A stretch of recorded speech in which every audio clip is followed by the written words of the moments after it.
فلسطینی افسران کے مطابق اسرائیل کے زمینی حملے نے اب تک غزہ میں لگ بھگ 39,000 لوگوں کی جان لے لی ہے۔ میڈیکل منسٹری وزارت نے یہ بھی کہا کہ پچھلے 24 گھنٹوں میں اسرائیلی حملوں میں کم از کم 81 فلسطینی مارے گئے۔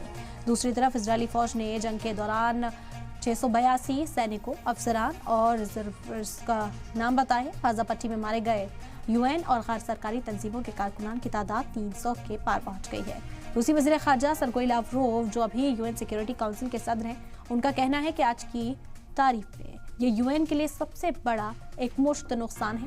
وہ اسرائیلی خفیہ ایجنسی موساد چیف نے وارننگ دی ہے کہ حماس کی طرف بنائے گئے بندھک نوجوان خواتین بندوقوں کے وقت ختم ہو گیا ہے۔ ہبرو میڈیا کے مطابق ڈیوڈ برنیا نے سیکیورٹی کیبنٹ کی میٹنگ میں کہا کہ ان کے پاس نئے بندھک معاہدے کا بلو پرنٹ کا انتظار کرنے کا وقت نہیں ہے۔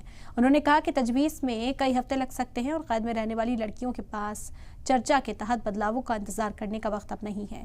حالانکہ یہ واضح نہیں ہوا کہ موساد چیف نے خاص طور پر خواتین پر دھیان کیوں مرکوز کیا ہے۔